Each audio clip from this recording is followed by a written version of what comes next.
Yes, class. So our next topic is experiment for a magnetic field pattern due to a current in a long straight wire. अब जो है हमने फिर से एक long straight wire लेनी है, उसमें करंट को पास करवाना है। तो हमने जो है एक्सपेरिमेंट करना है, एक्टिविटी करनी है, जो उसकी फील्ड लाइंस है वो किस तरह से जो है बनेंगी। इसके लिए आपने सिंपली क्या करना है, मैं एक बार आपको इसका डायग्राम जो है वो दिखा देती हूँ। पर इस तरह से बेटा देखो, सबसे पहले हमने एक बोर्ड लेना है, एक कार्डबोर्ड लेना है जो आपको ये येलो कलर का नज़र आ रहा है। फिर आपने क्या करना है, इसमें से एक वायर को पास करवाना है और उसको एक्सटर्नल सोर्स से जो है उसको ज्वाइन करना है। फिर क्या होगा, जैसे ही आप की को ऑन करोगे, जो करंट है वो पास होना स्टार्ट हो जाएगा। ठीक है, तो ये एक्सपेरिमेंट हमने एक बार देखना है, तो हम इसको जो है एक बार देख लेते हैं कि कैसे होगा। ठीक है, तो सबसे पहले हमने क्या किया, एक कार्डबोर्ड लिया, यहाँ हमने एक होल किया और उसमें से एक वायर को जो है इस तरह से पास करवाया, उसको एमीटर से जॉइन किया। फिर हमने जो है बैटरी जो है उसको बैटरी यूज़ की। उसके बाद यहाँ पे है कि जो कि प्लग इन है, ऑन है, तो करंट जो है वो पॉजिटिव टू नेगेटिव जो है वो फ्लो करेगा। ठीक है बेटा, अब क्या होगा इस तरह से। अब आप देखो, ये जो कार्डबोर्ड है हमारे पास, हमने जो है इस कार्डबोर्ड के ऊपर क्या रखना है, हमने इसके ऊपर रखनी है आयरन फिलिंग्स। हमने क्या रखनी है, इसके ऊपर आयरन फिलिंग्स रखनी है ऐसे रैंडमली। ठीक है बेटा, जैसे ही करंट पास करने लगेगा तो जो ये आयरन फिलिंग्स है सभी, ये एक किसी पर्टिकुलर जो है शेप में आ जाएंगी। किस शेप में आ जाएंगी वो भी हम देखते हैं, किस तरह की शेप में आ जाएंगी। ये है cardboard.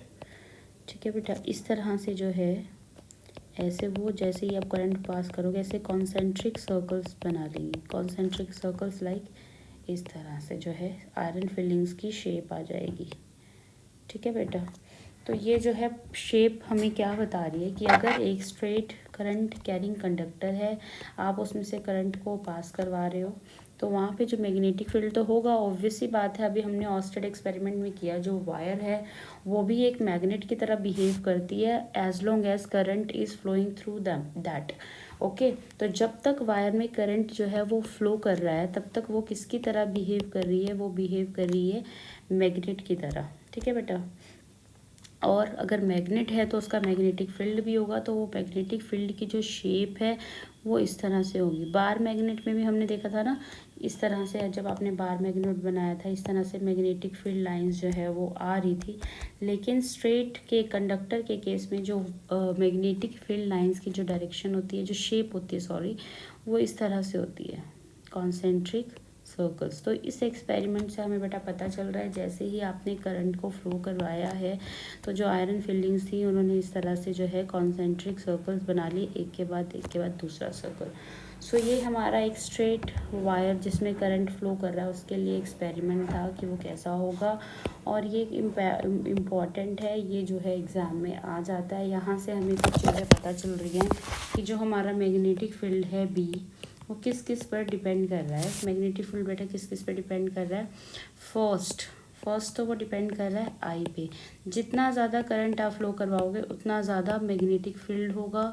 Second case D, distance means क्या, जैसे आप ये जो है एक वायर ले रहे हो, यहाँ पे जो है करंट फ्लो कर रहा है, ये जो है हमारे पास सर्कल है। अगर आपने इस पॉइंट पे और इस पॉइंट पे जो है पॉइंट 1 और पॉइंट 2, यहाँ पे अगर आपने मैग्नेटिक फील्ड को फाइंड किया, तो जो बी फर्स्ट पॉइंट है आपका और जो सेकंड पॉइंट है, जो फर्स्ट पॉइंट पे आपका मैग्नेटिक फील्ड जो है वो ज़्यादा होगा। इससे हमें क्या पता चला बेटा, जैसे जैसे आप डिस्टेंस को बढ़ाते जा रहे हो, पहले ये डिस्टेंस था फिर ये डिस्टेंस था, आपका जो मैग्नेटिक फील्ड है वो क्या हो जाएगा, वो वीक हो जाएगा। डी आप इंक्रीज करोगे डिस्टेंस, जो आपका मैग्नेटिक फील्ड है वो कैसा हो जाएगा, डिक्रीज होना स्टार्ट हो जाएगा। ठीक है, मैं आपको एक बार फिर से बता देती हूँ कि मैं क्या कहना चाह रही हूँ बेटा। आप फिर से देखो, जो अभी हमने एक स्ट्रेट वायर ली है, देखो 2 केसेस हम ले रहे हैं। यहाँ पे करंट जो है वो अपवर्ड डायरेक्शन में है, यहाँ जो है करंट डाउनवर्ड डायरेक्शन में है। यहाँ पे जो है इस तरह से कॉन्सेंट्रिक सर्कल्स बनेंगे, इधर भी कॉन्सेंट्रिक सर्कल्स बनेंगे, लेकिन ठीक है दोनों ही केसेस में कॉन्सेंट्रिक सर्कल्स बनेंगे। ये हमें शो कर रहे हैं मैग्नेटिक फील्ड ठीक है। उसके बाद यहाँ पे जो ये मैग्नेटिक फील्ड है ये किन दो फैक्टर्स पे डिपेंड कर रहा है। फर्स्ट फैक्टर है करंट, अगर आप करंट को इंक्रीज़ कर रहे हो तो मैग्नेटिक फील्ड भी इंक्रीज़ होगा। सेकंड है डिस्टेंस, अगर आप डिस्टेंस को इंक्रीज़ करोगे तो जो मैग्नेटिक फील्ड है वो क्या हो जाएगा, डिक्रीज़। डिस्टेंस मीन्स अगर आपके पास एक कोई पॉइंट है यहाँ पे और एक पॉइंट है यहाँ पे, अगर हम इस केस की बात कर रहे हैं तो यहाँ पे जो है मैग्नेटिक फील्ड स्ट्रॉन्ग होगा as compared to this point.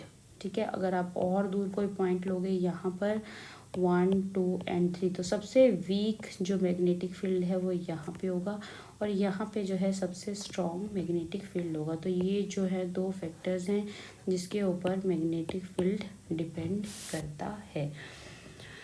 तो ये था हमारा एक्सपेरिमेंट, ये आपकी बुक में दिया हुआ है इस तरह से। ठीक है बेटा, उसके बाद है हमारा right hand thumb rule. Right hand thumb rule क्या होता है,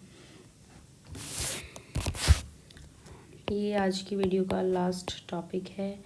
राइट हैंड थंब रूल, ये भी इम्पॉर्टेंट टॉपिक है। यहाँ पे आपने बेटा दो चीज़ों का यूज़ करना है। एक तो आपने यूज़ करना है अपना राइट हैंड का थंब, दूसरा आपने यूज़ करना है अपने राइट हैंड का कर्ल ऑफ फिंगर्स। ठीक है, अभी आपको डायग्राम में जो है क्लियर हो जाएगा। ये जो है राइट हैंड आपने यूज़ करना है थंब और कर्ल ऑफ फिंगर्स। जो आपका थंब है वो आपको डायरेक्शन लेना है करंट की, और जो आपका कर्ल है फिंगर का वो आपको डायरेक्शन बताएगा मैग्नेटिक फील्ड की। ठीक है, थंब किसकी डायरेक्शन बता रहा है, करंट की डायरेक्शन, और कर्ल ऑफ फिंगर्स किसकी डायरेक्शन बता रहा है आपको, मैग्नेटिक फील्ड की। अभी हमने जो है एक स्ट्रेट वायर ली थी जिसमें करंट है अपवर्ड डायरेक्शन में, एक डाउनवर्ड डायरेक्शन में। बेटा दोनों ही केसेस में हमने इस तरह से कॉन्सेंट्रिक सर्कल्स बनाए थे। लेकिन अगर आप करंट की डायरेक्शन को चेंज कर रहे हो तो कुछ ना कुछ मैग्नेटिक फील्ड की डायरेक्शन में भी चेंज होगा, लेकिन यहाँ तो हमें कोई डिफरेंस नज़र नहीं आ रहा। तो ये हम डिफरेंस देखेंगे राइट हैंड थंब रूल से कि डिफरेंस क्या है। तो आप इसका एक बार जो है डायग्राम यहाँ पे देख लो बेटा इस तरह से। सबसे पहला वाला जो केस आप देख रहे हो यहाँ पे जो है करंट आपका जा रहा है अपवर्ड डायरेक्शन में, इसीलिए आपने थंब को भी जो है अपवर्ड डायरेक्शन में लिया है। और जो आपका ये कर्ल है बेटा, देखो कर्ल जो है आपका फिंगर्स है वो कौन सी डायरेक्शन में जा रही है, वो आपकी जा रही है एंटी क्लॉकवाइज। सेकंड केस में बेटा देखो आपका, अगर हम करंट की डायरेक्शन को चेंज कर रहे हैं, अब हमने डाउनवर्ड कर दिया है, अभी भी कॉन्सेंट्रिक सर्कल्स ही हैं, लेकिन अब आपकी जो फिंगर्स हैं उनका जो कर्ल है वो जा रहा है आपका क्लॉकवाइज डायरेक्शन में। बाकी कल आपकी जूम पे क्लास है, अगर आपको अभी डायग्राम से क्लियर नहीं हो रहा तो हम जो है वहाँ पे और अच्छे से इसको क्लियर कर लेंगे। अभी के लिए आप इतना याद रखो, राइट हैंड थंब रूल में जो है आपको पता चल जाएगा कि जो आपका मैग्नेटिक फील्ड की कॉन्सेंट्रिक सर्कल्स हैं वो एंटी क्लॉकवाइज होंगे या क्लॉकवाइज होंगे। ठीक है बेटा, तो ये है आपका राइट हैंड थंब रूल। ठीक है, बस आपको याद रखना है कि आपको राइट हैंड को यूज़ करना है, और जो आपका थंब है वो किसकी डायरेक्शन में लेना है, करंट की डायरेक्शन में। तो जो आपका कर्ल ऑफ फिंगर्स है वो आपको किसकी डायरेक्शन बताएगा, मैग्नेटिक फील्ड की डायरेक्शन बताएगा। ठीक है, तो बेटा देखो आपको याद रखना है, अगर आपका करंट जो है वो अपवर्ड डायरेक्शन में है, यहाँ पे है डाउनवर्ड डायरेक्शन में, तो यहाँ पे जो है ये कंसेंट्रिक सर्कल्स हैं अपवर्ड डायरेक्शन में, जो आपकी फील्ड लाइंस जो आती हैं वो होती हैं एंटी क्लॉकवाइज। और अगर आप डाउनवर्ड डायरेक्शन में करंट को ले रहे हो आई को, तो जो आपका मैग्नेटिक फील्ड की जो ये सर्कल्स बनेंगे कॉन्सेंट्रिक सर्कल्स, ये बनेंगे क्लॉकवाइज डायरेक्शन में। ठीक है बेटा, ये चीज़ आपको जो है याद रखनी है कि कैसे होगा। ये है हमारा राइट हैंड थंब रूल। अब यहाँ पे जो है मैं आपको कुछ क्वेश्चंस दे रही हूँ, आप घर से जो है इसको ट्राई करना, लेकिन उसके लिए पहले आपको एक चीज़ जो है वो याद रखनी पड़ेगी, एक पॉइंट आपको लर्न रखना पड़ेगा। बेटा अगर आप इस चैप्टर में किसी चीज़ को कह रहे हो कि वो इनवर्ड जा रही है, इनवर्ड, ठीक है, तो हम उसके लिए ये साइन यूज़ करते हैं। ठीक है, लेकिन अगर आप कह रहे हो आउटवर्ड, आउटवर्ड के लिए आप ये सिंबल यूज़ करते हो, इसके लिए क्रॉस, इसके लिए डॉट। अभी तो मैंने आपको बताया था कि अगर यहाँ पे वायर में करंट अपवर्ड है तो एंटी क्लॉकवाइज जो है डायरेक्शन होगी मैग्नेटिक फील्ड की, ठीक है। और अगर करंट जो है वो डाउनवर्ड डायरेक्शन में है तो क्लॉकवाइज जो है किसकी डायरेक्शन होगी, अगर आई जो है तो ये बी जो है एंटी क्लॉकवाइज डायरेक्शन में हो जाएगा, ठीक है। लेकिन ये तो एंटी क्लॉकवाइज और क्लॉकवाइज हो गया, लेकिन ऐसा ज़रूरी नहीं है। कई बार जो है करंट की डायरेक्शन इनवर्ड, मैग्नेटिक फील्ड की डायरेक्शन इनवर्ड या आउटवर्ड भी हो जाती है। तो उस केस में आपने क्या करना है, इनवर्ड के लिए आपने ये सिंबल यूज़ करना है और आउटवर्ड के लिए आपने ये सिंबल यूज़ करना है। तो मैं आपको कुछ क्वेश्चंस जो है वो दे रही हूँ, आपने वो जो है ट्राई करने हैं कि कैसे होंगे। सो और फर्स्ट क्वेश्चन इज़, आपको जो है फर्स्ट केस ये दिया हुआ है, ये वाला, ये किसकी डायरेक्शन है, करंट की। आपको इस पॉइंट पे, पॉइंट ए पे, इन सभी केसेस में आपको बी की डायरेक्शन बतानी है एट पॉइंट ए, ठीक है बेटा। यूज़ करना है आपको right hand thumb rule.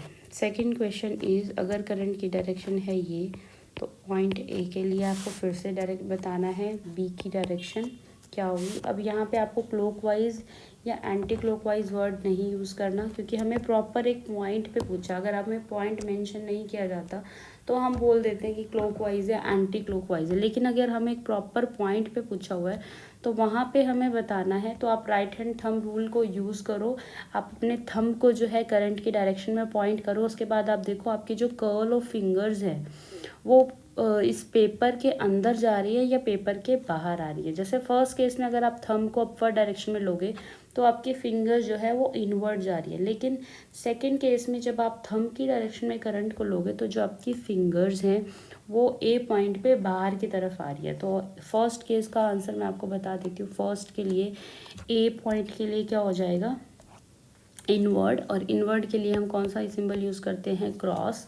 Second के लिए हो जाएगा आउटवर्ड, आउटवर्ड के लिए हम करते हैं डॉट। तो यहाँ हमें डिटेल में इनवर्ड आउटवर्ड लिखने की ज़रूरत नहीं है, सिंपली आपने right hand thumb rule use करना है और आपने ये सिंबल्स की हेल्प से आप बता सकते हो। कुछ केसेस हैं जो मैं आपको दे रही हूँ वो आपने खुद ट्राई करने हैं, ठीक है। थर्ड केस जो है हमारा इस तरह से है, ये है आई, आपको यहाँ पे भी बी की डायरेक्शन बतानी है। फोर्थ केस ये है हमारा, यहाँ पे है पॉइंट ए, ये है आई। उसके बाद फिफ्थ जो है हमारे पास 2 वायर्स हमने ली है यहाँ और यहाँ, ये है आई, यहाँ पर भी है आई, ठीक है। इस पॉइंट पे, ए पॉइंट पे आपको ये सेम डिस्टेंस पे है, इस पॉइंट पे आपको क्या बताना है, बी की डायरेक्शन, ठीक है बेटा। सिक्स्थ केस फिर से 2 वायर्स है, एक में अपवर्ड करंट है, एक में डाउनवर्ड है। ए पॉइंट पे आपको मैग्नेटिक फील्ड की डायरेक्शन बतानी है। तो ये कुछ क्वेश्चंस हैं जो आपको ट्राई करनी है। बाकी के जो टॉपिक्स हैं कल आपकी क्लास में जो है आपको क्लियर हो जाएंगे। अगर आपको कोई डाउट हो आप पूछ सकते हो कि क्या है। नाउ कल आपकी बेटा गूगल मीट पे 10 o'clock जो है क्लास है। Everyone must join the class बेटा। The next topic will be taught during the Google Meet session only and you should not take it lightly, it is an important chapter. And one more thing beta, we will not repeat it in the next class. If you have any doubt, feel free to ask during the session. So this is all about it. Thank you so much. Bye bye.